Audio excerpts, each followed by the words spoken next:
The Menendez story has dominated the news since Netflix's twin releases, Monsters, The Lyle and Eric Menendez Story and The Menendez Brothers.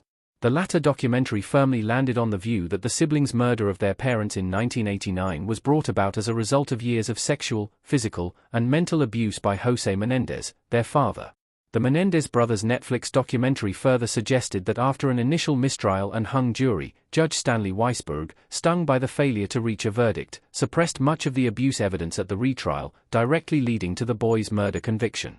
Recently surfaced new evidence appears to support the Menendez brothers, and may well force current LA District Attorney George Gascon's hand in reviewing their life sentences, a process he'd already set in motion after other fresh evidence emerged as a result of Netflix's dramatic intervention.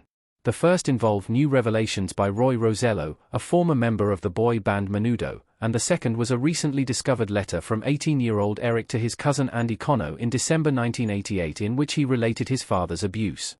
The new evidence may overturn the Menendez brothers' conviction, upheld by their second trial. Eric Menendez's letter to his cousin Andy and how it could change the case explained. 18-year-old Eric Menendez revealed his father's abuse to his cousin.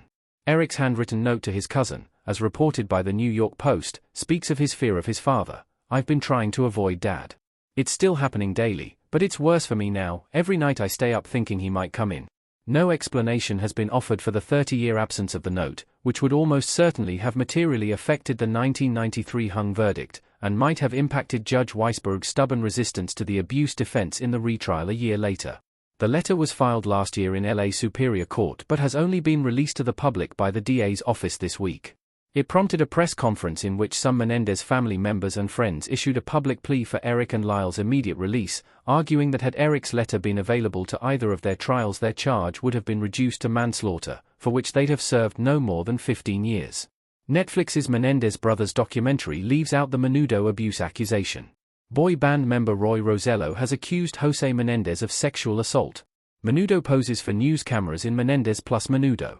The letter follows hard upon the heels of new testimony from Roy Rosello, a former member of the boy band Menudo, who claims that Jose Menendez, then head of RCA Records, drugged and raped him in 1984 when he was a teenager, again lending substantial credence to the boys' abuse defense. Despite the Menendez brothers' documentary broadly supporting Eric and Lyle's version of events, it strangely omits Rosello's accusations entirely.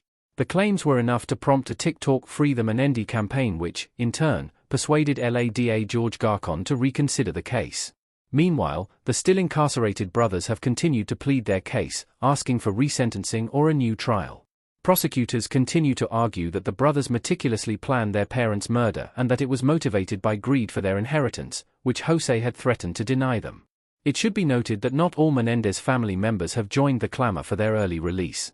Milton Anderson, the boy's uncle, released a statement through his lawyers, per the BBC, that the murders were a heinous act in which Jose was shot 6 times, and Kitty was shot 10 times, including a shot to her face after Eric reloaded.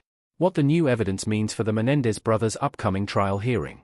District Attorney Gascon appears to support a new hearing. George Gascon, Los Angeles County District Attorney. Despite these pockets of resistance, it seems inevitable that the Menendez brothers will be granted at least a re-examination of their case. Their second trial was almost certainly hampered, not only by Judge Weisberg's jaundiced directions after what he saw as the embarrassment of the abandoned first trial, but also by the retrial's proximity to the O.J. Simpson acquittal, which happened a week before the Menendez trial started. In the Menendez brothers, a theory is advanced that the boys' murder conviction was payback by a justice system wounded by Simpson's release. A. District Attorney Gascon's willingness to make public Eric's letter to his cousin, and to endorse the Menendez family's calls for Eric and Lyle's sentence to be adjusted, suggests he's on board. Furthermore, there has been a sea change in public sympathy in the last 30 years for victims of abuse, so Gascon's support for a new hearing would be better received.